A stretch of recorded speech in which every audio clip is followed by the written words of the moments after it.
Hi everyone, welcome back to another episode of AgogeTV. I'm your host Phil Leonard. I'm your host Josh Summersgill. On today's podcast we have Luigi, and I'm going to try and butcher his second name if I try. Give it a shot. I'm going to let Luigi intro himself. I was going to call you out on that and everything then. You didn't do it. I was like, oh, I don't got a chance of that. Give it a shot. Yeah. But it'd be better for Luigi to do that anyway. So basically, Luigi is a coach at Form Fitness in Leeds, and he also is an online coach as well.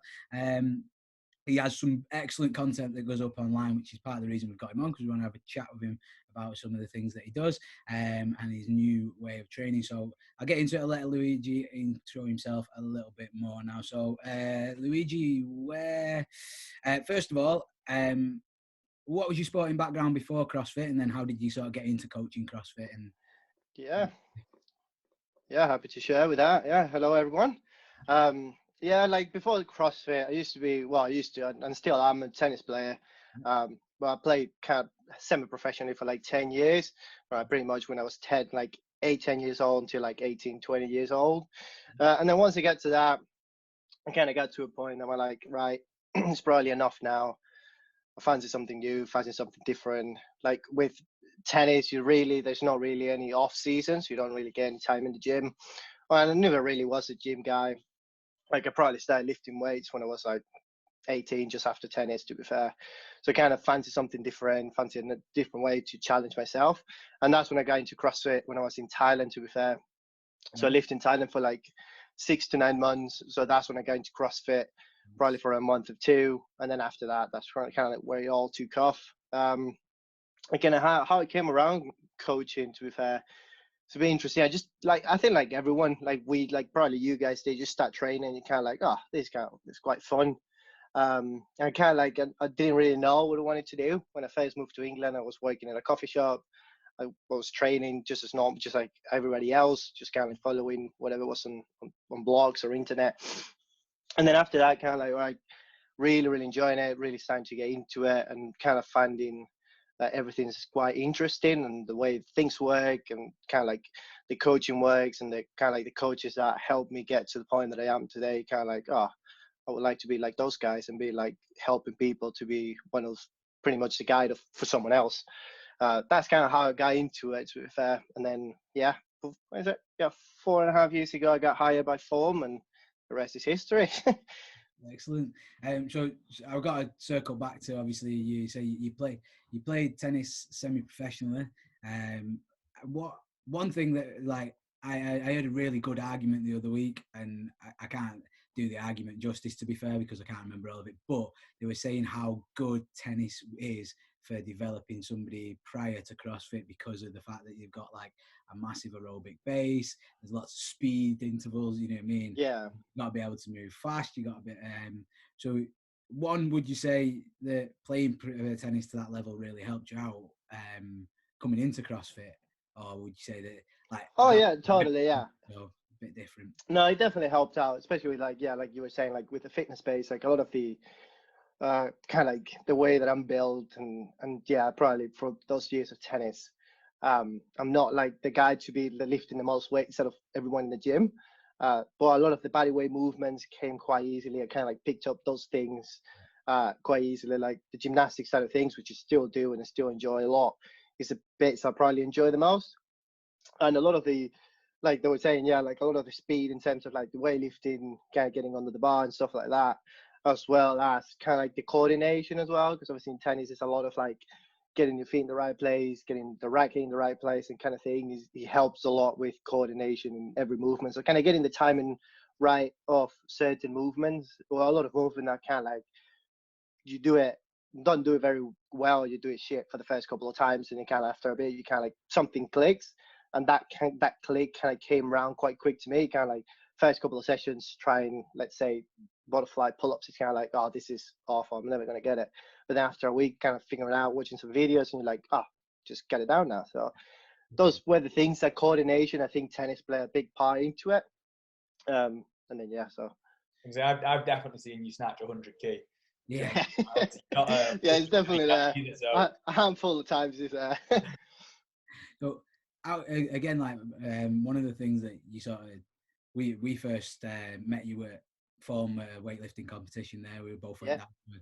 Oh yeah, one of the Bit oh, of some good comps there, doesn't it? yeah. And again, like one thing you stood out to me as like a technically good lifter. And I don't mean to have a go at many people there, but obviously it was a novice competition, so there Yeah, wasn't yeah. many like technically good lifters there, and you really stood out to me as being like quite explosive. But obviously when you say like I've got a tennis background as well, you don't necessarily think of tennis as. Yeah, it doesn't really click, isn't it? But yeah, no, it's quite interesting. And you played semi-pro. How like, so first of all, like, what got you into playing semi-professional, and how did you? I think it just kind of like it just fell into it. So I started tennis when like my dad started playing, and then I kind of like got into it, and then kind of like I was like, oh, this is great, this is fun, and then because I was like I was playing like other sports as well. I was playing football and kind of like those team sports, but for some reason, and this is probably why I got into CrossFit as well, or why I started competing in CrossFit. I kind of like to be on my own zone and stuff like that. That's why tennis kind of it's like it's just me. And then again, someone else is like, I don't have to do anything. Like everything that I do is on me. I don't have to. I cannot blame anyone else. So that's kind of like why I got into it. And then yeah, just kind of like the more I play, the better I got. And then kind of like you just keep going. You kind of like do these little club tournaments and kind of like started to win a little bit more. And then yeah, it got to the point that I was like on the national team and stuff like that. So I never really went farther than that. But it definitely got to a certain good level of tennis or that. And then kind of like it was just more the lifestyle of it. It was a lot of traveling, which I probably enjoyed. But then just meeting new people and kind of like really, really challenging myself because it was, yeah, there was some very good people in the country at the time. Or well, there's still some good people. But then that you really had to dig in to try and to make them run for the money, like people say. Nice. And when so like with tennis as well, I've heard again, I'm not an expert by no means, but I've heard that it's pretty grueling to when you compete. There's like it's awful. Like we've got it easy in CrossFit doing like 3 workouts Yeah. a day. Do you know what I mean? Like yeah. Oh, it's terrible. It is awful. Yeah, it's definitely very hard, especially when I think now, like I was saying, you don't really have an off season to have a break. Yeah. It's not like you can't like have some time to train, and then you can't like get ready and slowly, like all the sports that have the seasons, like the training camps, and then you get into it. So maybe the off season is like Christmas time, which is like a month, and then you go straight back into it. And then yeah, it all depends. Back home in Venezuela, South America, where I'm from, they usually the tournaments were run from Wednesday to Sunday. So usually Wednesdays are kind of like the people that wanted to get into the main draw. So I don't know if you guys ever seen tennis or how it works. So pretty much you have like 2 different draws. You have a qualifier, which is the people with a lower ranking. Yeah. So they play that. If you get through that, then you get into the main one, and then after that you start playing. And then if you play, obviously is like a 64 people draw. So it's a lot. So you play maybe like, so you play a singles match in the morning. If you win, then you play one probably in the afternoon. And then probably like that for as long as you can go until if you get to the finals or semi-finals. But then like in the level that I was saying, you could play a lot of doubles as well. So you're pretty much playing 2 games or 3 games in a day. So I'll play like I remember one of the hardest, and probably I did it for like many years, is I play a singles in the morning, like you win it, and you play a doubles at lunchtime, you win that one, and then you play another singles in the like mid-afternoon, and you do that for like 2-3 days in a row. I'm gonna make it's like survival of the fittest, isn't it? Oh, it is. It's totally is. Like, and then some people like, and then like for the I was really like I was quite consistent on quite getting some good results, but I never really was the one to like, I want the guy to get into the finals and win it. Those guys, they will never play doubles because they know it's just like that's gonna fuck me up. Yeah. So they'll only play singles. Yeah, they know they're gonna get far and they have a shot to win it. So it'll be like just singles, and then it's a bit less, but it's still very tough. And that will be, let's say, probably it's like 4 weeks on. So you'd be Wednesday to Sunday, you go home and you start traveling again on Wednesday for 4 weeks. And then you probably have like a week or two off and then do it all again. Wow. Awesome. Yeah. Anybody who comes to me now and says, complains about doing 2 back-to-back 8-minute AMRAPs, I'm going to just make them listen to this. I know. Yeah, exactly. Yeah, pretty much. Yeah. Pick up a Well, rack that's the thing.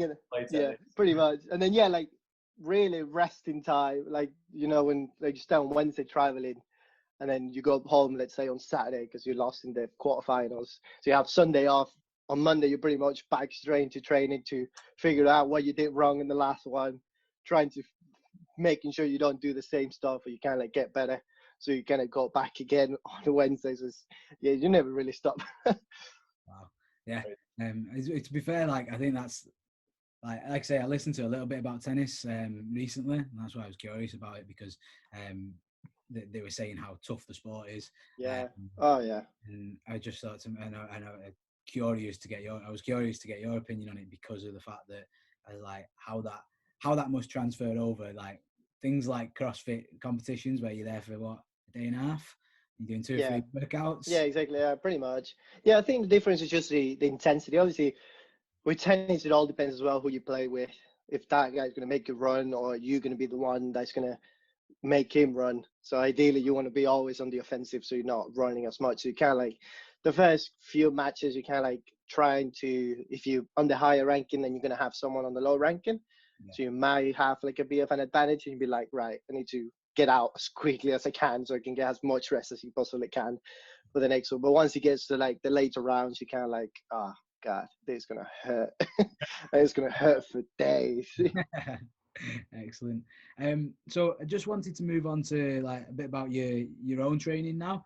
I know recently you've obviously you've competed in CrossFit. I know you've done like pound for pound, and I've seen you do a lot of competitions in the UK. You've changed your training goals really, so they're not as CrossFit specific. How's that come about, and what's the I think it's come about just probably just the way I was feeling from training like CrossFit, and kind of like really giving my body some like a lot of shit to it. But yeah, I was feeling like a bit broken. I was kind of like I wasn't really following anything really structured, so I was probably like we all do when we first start, just like you do the class, and you probably should something you shouldn't do. You do the class and you do a piece of a block training on the side, and then you do that. Maybe and then you kind of like at the end of the day, you're like, I'm broken, but this is good, right? Like, no, it's probably not. But like after a while, kind of like competing in CrossFit, it was fun. And I still enjoy it and everything. But it kind of got to the point I wanted to focus on something else, and kind of wanted to build my business and stuff like that. So I kind of like needed to just change my goals a little bit to fit around more like a 45 to 75 minute day, probably 4 times a week, and just enough to keep me happy and maintain the strength that I used to have, but without me having to do kind of like any kind of intensity. So I probably don't really do any intensity in terms of like workouts and stuff like that. So my cardio is probably like 30 minutes on the bike, pretty steady, just to kind of get a good sweat on. Cool. And like, so your goal is basically to be healthy and fit, and pretty much, yeah. So kind of what does your training program look like, as opposed to, and maybe just like try and contrast that to what it looked like before when you was trying to compete in CrossFit, if that's possible? Yeah, so it's definitely, it's a big contrast. So so when I first started competing in CrossFit, I didn't have a coach probably for the first 2 years. So it's like everything is just like, I gave up the classes and kind of like just did some block training, which was horrendous because it was like way too much. Or like way too much for what I wanted to, and kind of like I was really aiming for the highest thing. Like I was like, I'm gonna be rich throwing in 2 years. It's like without having any knowledge whatsoever. So that's when I decided to hire a coach, which is Johnny Landos, the guy that runs Next Step Nutrition. Okay. Yeah. And that's kind of like when I got into Opex and stuff like that. But so when I started with him, I was training probably, let's say, so twice a day, 3 times a week. So 3 times a week, 2 sessions a day, and then 2 days of just one session a week, Right. but each session was about 90 minutes to 2 hours. So I'll probably do, like, on the double sessions, I will do kind of like all my strength and gymnastics and accessory work in the morning, and then do my cardio in the afternoon. Yeah. And then on the single sessions, I will just do kind of like a bit of a combo of just making sure I'm addressing everything that I needed to address. And that was it. I trained like that for maybe a year and a half, and I got the fittest that it could be, and I felt amazing. But then, yeah, obviously at the same time, I wasn't really training for health. I was feeling a bit like battered, joints were feeling it. I was feeling tired and drained. So that's kind of like when I decided to be like, and I wanted to build my business as well. So I was like, well, I'm gonna need to build something, because I'm not gonna make a living of being an athlete, if you want to call it that. But yeah, like, I'm not gonna make a living out of it. So kind of like it's time to shift my focus and focus on the stuff that's gonna make me a living, and the stuff that I do enjoy. Because it kind of got to a point on tough conversation I had with myself. It was like, I kind of like enjoy coaching more than I enjoy competing. So that's kind of like, I want to help people rather than like me showing off kind of thing. Yeah, no, I get that for sure. I know we've both been through those sort of like stages. Yeah.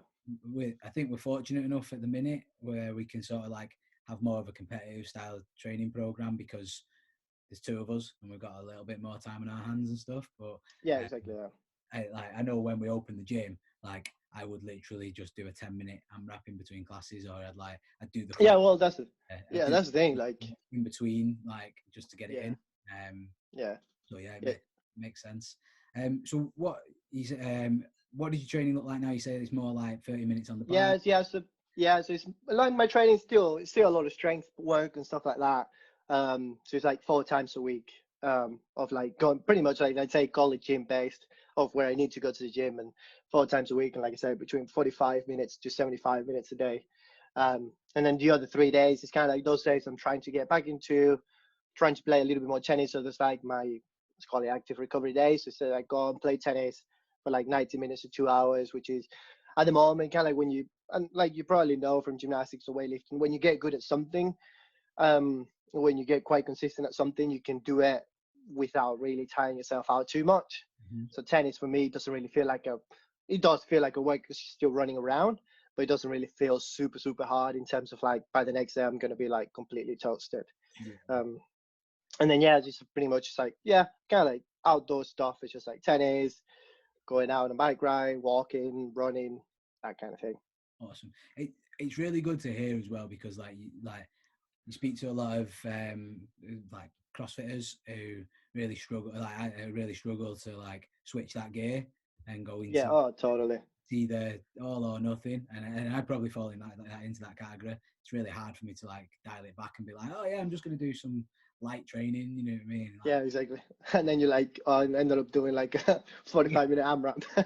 before you know it, you've been roped into a session with the boys and you do it. Yeah, exactly. Yeah. Doing a 1 RM snatch film, you're like, yeah.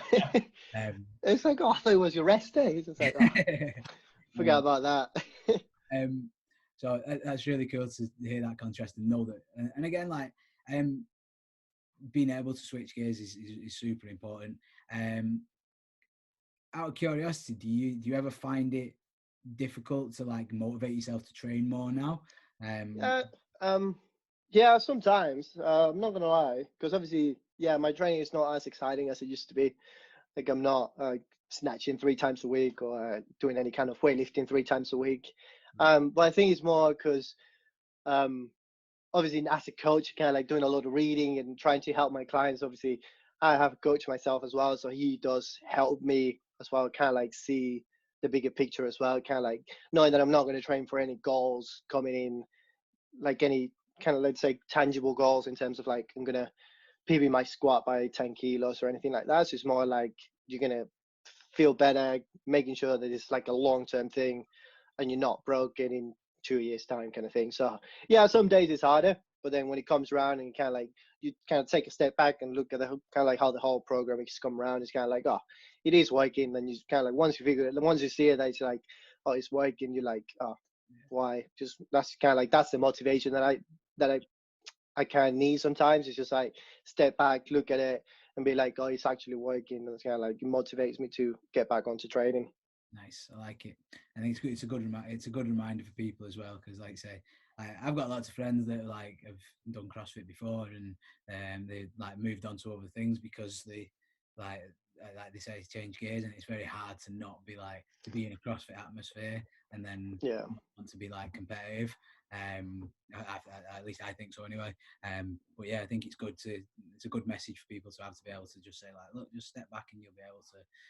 It's hard as well because CrossFitters just want to win everything. Yeah. Oh, mate, Even totally. if you're doing active recovery, like playing tennis against one of your friends, you're gonna want to win. Yeah. Do you know what I Yeah, mean? exactly. And like you guys just said, it is hard to sort of like dial that back a little bit and go, no, I'm just here to have a bit of fun. I mean, it's not a competition, even though it is. Do you know what I mean? Yeah, exactly. Definitely not an easy thing to do. I could play tennis against a brick wall and want to win. Yeah, I think it is true, especially with a lot of people that come into CrossFit. And like obviously right now, a lot of people are not. They're probably coming into CrossFit and they're kind of like seeing a little bit more of a different picture. But probably when we got into CrossFit, all we saw was like Rich Froning and Jason Khalipa just smashing their asses off, just like trying to kill each other or something like that. Which is probably like, you're like, oh, I want to do that. You didn't really go into the CrossFit gym and just kind of like, I wanted to be healthy. So that's why everybody wanted to compete, just kind of looking for the next competition, that kind of thing. So that's why sometimes kind of like, yeah, it's good just to step it back, maybe do some other stuff that you didn't used to do before. Kind of when I get people asking me, just like, oh, what should I do for this? It's like, I don't want to lose my gains. It's like, you're not going to lose it. Just go back to playing whatever you used to play before for a while. And maybe that's a little bit of a motivation to kind of like when you get back into the gym, you kind of feel a little bit more refreshing, kind of like, oh, I feel ready for another tough session or whatever it is. Yeah, for sure. And funnily enough, and like just to move on to like coaching specifically, I had a chat with a guy this morning, and I said to, and it was like, and they're like, "What's the most efficient thing for fat loss?" And I'm just like, "Well, what the most efficient thing is, and what you're going to enjoy from what we've just talked about, are going to be Yeah. two things." You know what I mean? Like, he told me he likes lifting heavy weights. I'm like, well, let's get you lifting heavy weights, but because that's what you enjoy, and Yeah. then we'll do a little bit of the other stuff that's less fun and you're not going to enjoy it as much, but it's going to be beneficial for you. Yeah. So again, like just to move on to you're an Opex certified coach, which for people who don't know, could you explain a little bit more about what Opex is and what they do? Yeah. So Opex so they have a Opex CCP, which is a certification coaching program, which it takes about a year to finish, which is great. It's all extensive. It's very extensive. They take you into their own kind of like their own principles. So they have this all systemized process of kind of like the way that you intake clients and how you retain them and how you build programs around the individual rather than building for kind of like the masses. And that's what they believe in. And they have gyms and stuff like that. So yeah, that's kind of like what they do. So they kind of like run the coaching program to what they want to do is just making coaching a bit more professional. So make it professional. Because like we know there's a lot of people online. Everyone's a coach now. Right? Like everybody's a coach and everybody's following or everybody's offering programs. Yeah, well, but then obviously not everybody has the same education, and obviously it's not very regulating the industry like we all know.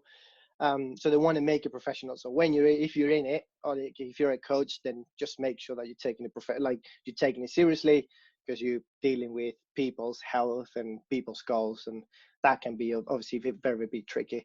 And then the way they work is just that you take someone through a consultation process, then you take them through an assessment, then you take all that data and then you put it into the program and program design, and then you just do a monthly consultation. And what they believe in is just like that one-to-one coach to client relationship, so you can build a stronger relationship rather than just being like, oh, just come today and just do a 5x5 back squat. So you actually know what they're going through, because obviously our lives are all different, so you understand why they're going through, like making sure they're adapting, they're eating well, they're getting enough sleep, and you kind of like monitoring all that things around this little simple process kind of thing. Nice. So the crux of it is it's more of an individualized approach. Yeah, it's more, not a one size fits all blanket approach. Yeah, exactly. So they know. So they don't. That's what they don't teach you. So they pretty much not tell you that the group thing is as bad. It just pretty much tells you that they believe in the individualization of the individual, and then kind of like they say it's a more of a revolutionized personal training. So you kind of like you're paying for a coach, not for a personal trainer, just for the hour. So you're paying for the whole. For the whole service stuff. So you're not going to have just a personal trainer that you only pay them for an hour. You're actually paying for the program, the consultations, and the kind of like day-to-day relationships and conversations that you have with that coach. I like it. I do. So obviously I've never done the OPEX courses. I've looked into them a little bit. I've seen bits about them. And I do like the way they do a lot of things. A lot of it's really good, and I think that they're just professionalising the industry is like probably the biggest thing that they're doing that I really appreciate. So one thing and another thing that the OPEX does really well, I think the education that they give you is like superb. What was your like biggest take homes educationally from? Was there anything that you saw, that you were doing it and you sort of went that completely changed your opinion on how to train people? Yeah, like that. Yeah, I think it's just the fact of, because obviously when like I got into coaching probably just by doing the level 1, I'm like, all you have to do, or at least to get into coaching CrossFit, just you do your level 1, 2 days there, do your kind of test, and then you pass and you're ready to coach. Which was obviously great at first, but then the more I did more research and kind of like wanted to not just leave it there and just kind of be the coach, just stand there and shout at people. I kind of wanted to be a bit more insightful and learn about the stuff that that will work and will help people progress. But yeah, the biggest takeaway is probably just like kind of following the principles of that's been on strength and conditioning for decades, kind of like stuff that, so everybody's coming on now with something new, a new program, a new way of moving or whatever it is, but the principles always stay the same, and then you get a little bit creative around there. So that was the biggest takeaway, just really learning about the principles. And then the other thing is just the way of adapting the program or the coaching style to the person that you have in front. So obviously, like I was saying before, we're all different. So everybody's just going to react to something a little bit different. So it always pisses me off when I see coaches just talking to everyone the same way, which is you all want to have like a little bit of your input. But now I believe that a good coach will recognize how someone is reacting to it, and then probably change the way they're communicating about whatever it is. So whether you're talking about nutrition training, or whatever it is, then you can like recognize that and change the way they communicate. Like the way you communicate is the same, but maybe the words that you're using are a little bit different, so that person maybe understands a little bit better. What I kind of like about that as well is like when you ask people about the biggest take homes of what they've learned, they are like the first thing most people come up with is like something to do with training. I learned that you squat like this or you press like this, and the take home was actually just care about people and look after people. Like and that like if you as long as you're doing your best by somebody, I think that's the best coaching advice anybody can get. Like if you're half not like it's not going to be a great service. But if you exactly, like you can read a book, and then you like read a book and read some, like do some research, and you'll be able to know how to program for anybody within 2 days. But then the way you adapt that to the person in front of you and however they're reacting to, whether they have a shit lifestyle or they have a way too stressful of a job, then that's kind of like where the money's made and where you're going to get the most progress. Because then if they're too stressed at work, then forget it, they're going to make any progress at the gym. Yeah, definitely had that conversation with people before, especially around weight loss. Like I do a bit of nutrition coaching, and that's the big one. I'm like, do you sleep and do you like, and what do you do at work? I'm like, Yeah, pretty much. if you're not doing either of those things, there's nothing I'm can do over here to help you. Yeah, that's the thing. Yeah, and that's like that's a bigger thing as well. Like, and I might get shit for this, but it's just like everybody's. I feel that now everybody's so sensitive, and like I'm just like it's not nothing against you. I'm just telling you what I believe you need to work on. If you do this, then you're gonna get your goals. It's just like it's the same when you tell someone it's just like you can't do a pull up. And they get just like, oh, don't tell me that. I'm like, well, I can see you now. You cannot do a pull up.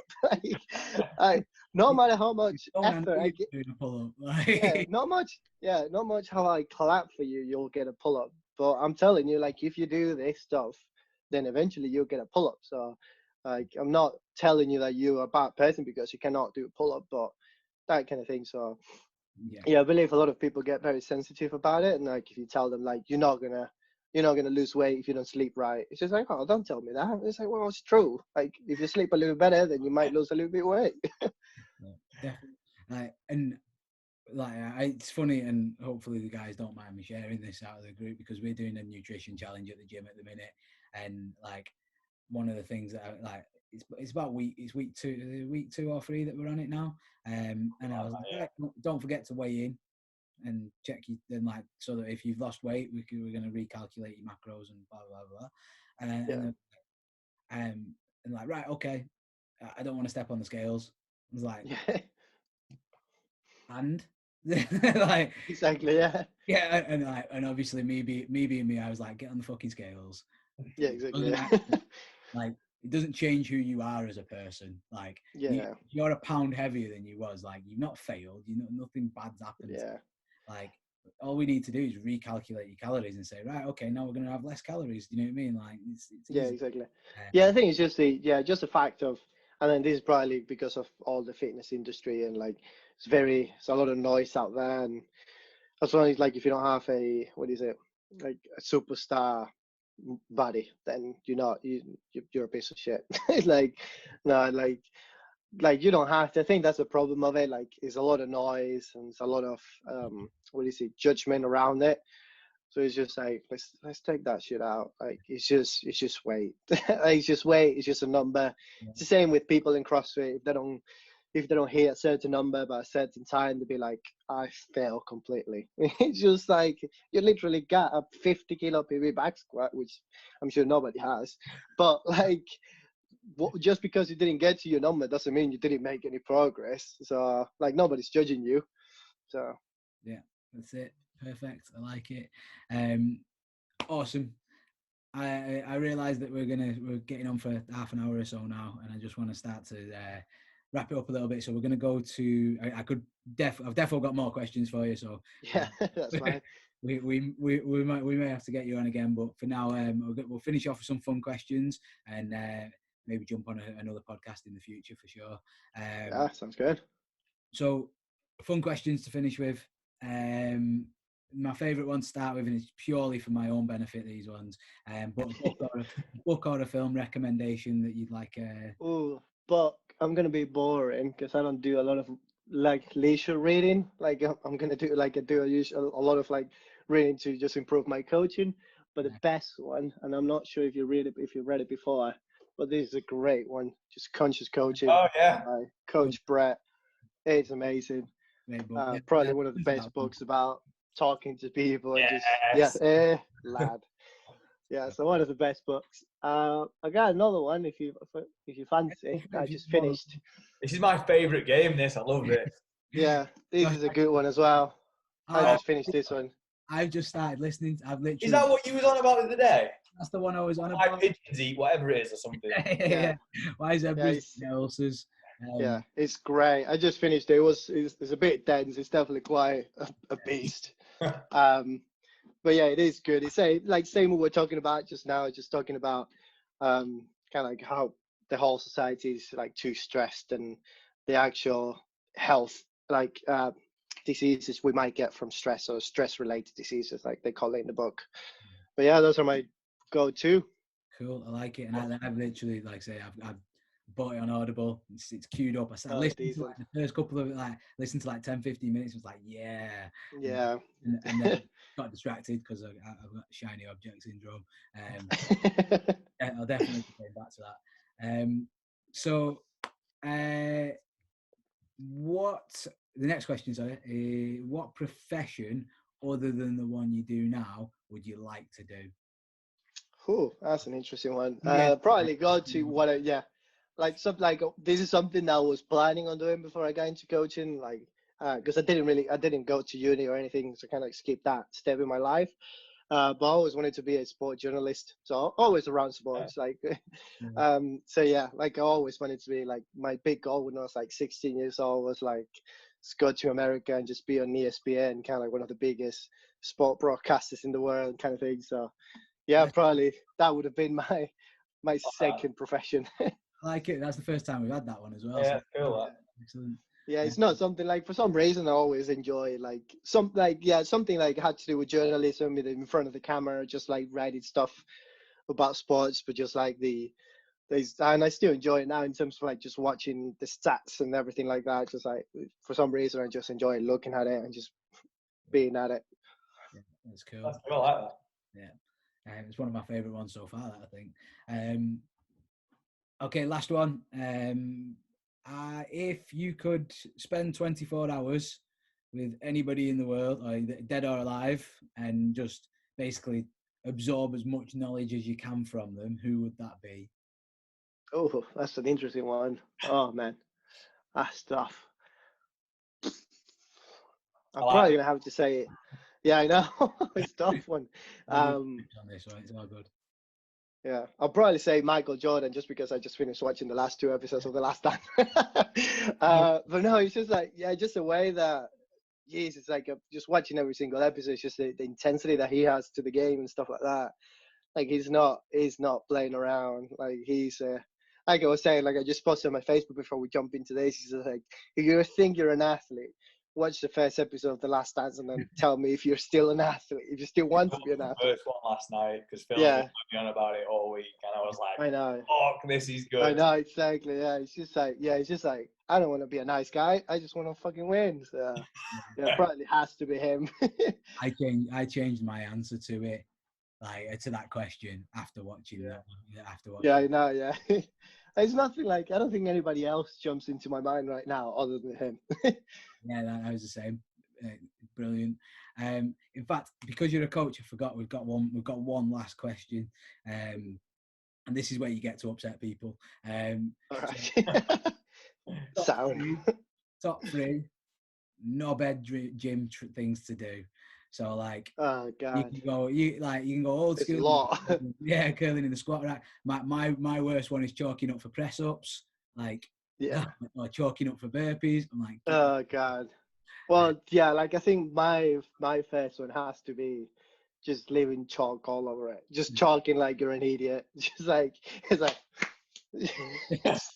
those probably otherwise. It's just like freaking like there's a bucket there. Like you can just like a normal human being, you can do that.